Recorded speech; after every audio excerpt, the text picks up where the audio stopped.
de boro. Aquí en el valle, en las aguas, encontramos 17, 20, hasta 30 partes por millón de boro. Imagínense la cantidad. Entonces, hay dos formas de atacar el problema. Uno, tratando de bajar el nivel salino, abatir el boro, que es bastante difícil. El profesor Hugo Escobar ahí están trabajando la forma de abatir el boro y las sales. Y la otra es buscar cultivos tolerantes a esas condiciones salinas. O sea, tenemos dos características: o eliminamos la sal o buscamos cultivos tolerantes. Entonces, a través de los años, ¿qué es lo que se ha adaptado aquí en Utah? Se ha adaptado, por ejemplo, el cultivo de la alfalfa. Utah antiguamente era un proveedor tremendo de alfalfa, junto con el Valle de Camarones, que tiene las mismas características casi que del Valle de Utah. ¿Para qué? Para producir forraje. La alfalfa es la reina de las forrajeras, ¿no es cierto? Y hacían pacas, ¿no es cierto? Y eso se llevaba a las compañías salitreras, que todo el movimiento casi era con mulas, ¿no? Con burros. O a los regimientos, que también por razones de seguridad siempre han habido regimientos aquí en el interior. Y todo. Entonces de aquí salía todo el pasto para las pampas. Y una alfalfa, la Medicago sativa, pero la variedad yuteña, que es muy resistente a la sal. La otro cultivo es el maíz yuteño, amiláceo, ¿no?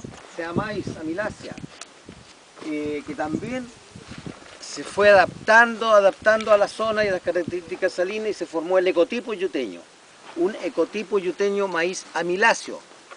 Ustedes saben que hay maíces duros, que son los amarillos, que se usan en forraje, y el amiláceo, que es el que tenemos acá en Utah. Ahora, este maíz tiene tres destinos. El maíz se puede cultivar como choclo, ¿no es cierto?, fresco para consumo humano, como choclo. Si lo dejamos secar, puede servir como grano, semilla o grano para maíz, grano. También se podría hacer harina porque es amiláceo. No todos los choclos tienen esa característica de ser amiláceo, tienen gran cantidad de harina. Y la tercera función es forrajera, que es la chala. Eso no es maíz por si acaso, no es caña. La chala del maíz, una vez que uno cosecha, queda un gran volumen de materia verde. Esa chala se puede cosechar, ¿cierto?, cortar y picarlo y entregarlo en soiling, es decir, directamente a los animales estabulados, porque también tiene características de ganadería aquí en el valle, lechero. Acá por frente a lo mejor podemos, en un ratito yo me voy a pegar una arrancada, si nos pueden recibir al frente para que veamos algo de maquinaria de ganadería. Traté de ubicar al agricultor al frente, pero no lo he podido pillar, y cuando fui a su casa ayer se había cambiado, entonces no puedo ubicar. Pero vamos a ver si puedo conversar con él. Es que a nadie le gusta que le llegue la gente de repente, hay que conversarlo antes. Bueno, como les decía, puede ser picado en soiling, es decir, los animales están estabulados, ¿cierto? Ellas ya saben algo de ganadería porque me han pasado, producción animal, y ese picado se le echa a tipo soiling. O también se puede hacer esto cuando se hace como chucrut, un silo, ¿no? Se puede hacer en silaje. El animal apetece mucho en el silaje, ese sabor a vinagreta que toma la planta, ¿no es cierto?, es muy palatable para el animal. Ese es el maíz yuteño. También acá se puede hacer remolacha. La remolacha es una de las plantas más resistentes a la salinidad. No se cultiva mucho porque no tiene mucha venta, salvo algún agricultor que le pueda dar, generalmente se dan los chanchos precocidos, ¿no? O algo de cosetas se le puede dar a los vacunos. La remolacha es una de las más resistentes a la sal. Tal extremo es que en el sur se usa el salitre en alta concentración para abonar la remolacha, y a la vez sirve de mata maleza. O sea, las malezas no resisten la sal excesiva del salitre, ¿no?, que es lo que se abona. Además, la remolacha es un cultivo sodiófilo. Ustedes saben que el salitre es salitre sódico y salitre potásico, pero el potásico también tiene sodio. Aquí no se usa salitre, yo me voy de una parte a otra, pero voy más o menos siguiendo una vez. No se usa el salitre porque el salitre tiene sodio, y estos suelos son sódicos, tienen mucho sodio.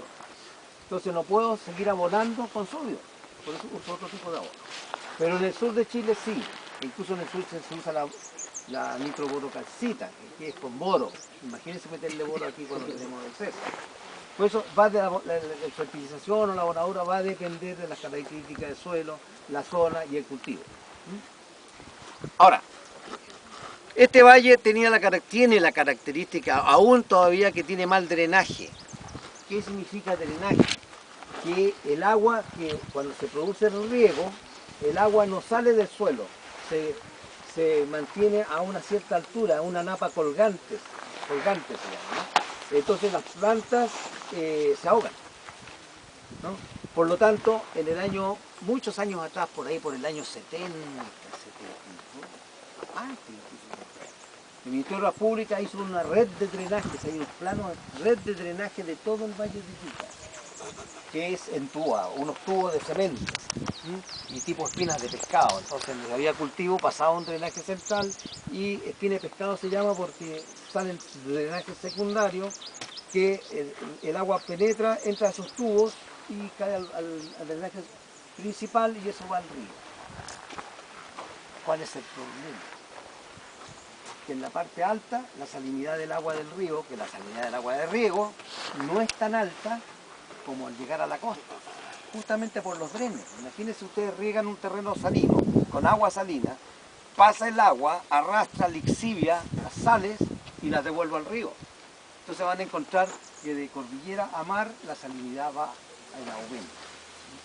Bueno, pero estos drenes con el tiempo se taparon, las raíces entraron, ¿no es cierto?, porque estos tubos van de tope, son unos tubos grandes así de cemento, y por ahí la raíz siempre se mete ya, y con los años, cada cierto tiempo tienen como una chimenea así para destaparlo, pero no se le hizo la mantención suficiente y ya estos tubos ya no funcionan, están tapados.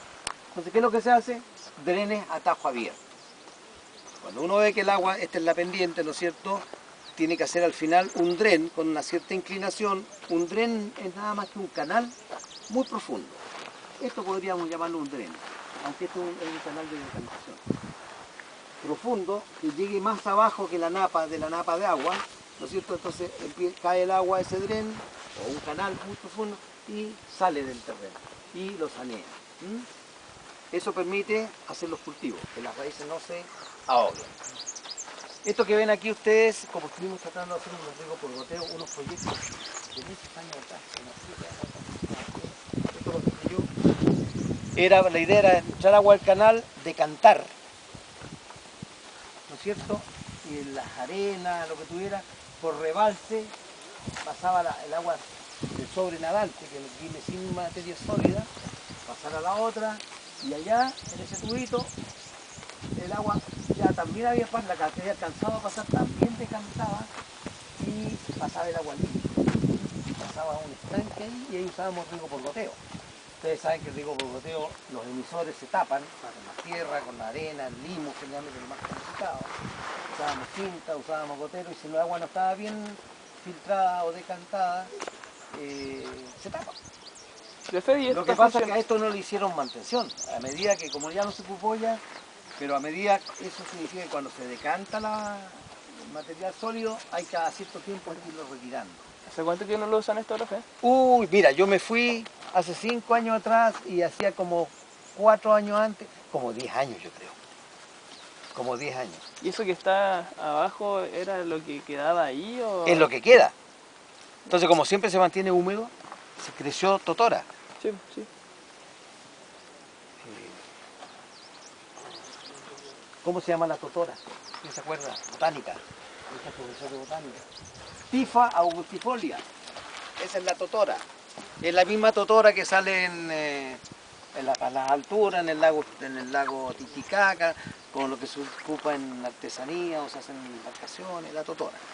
También es una planta de tipo prehistórico, esto no ha evolucionado. Hay 2 plantas aquí prehistóricas. Es la totora y lo que le llaman cole caballo, el Equisetum giganteum o el Equisetum bogotense, que ahí se asoman las puntitas, miren qué bonita es. Ahí arriba se asoman unas puntitas. Hierba del platero también le dicen, ¿no? Que sirve para los riñones. Achicar. Después, ¿qué otra ordeum? El ordeum es la caña.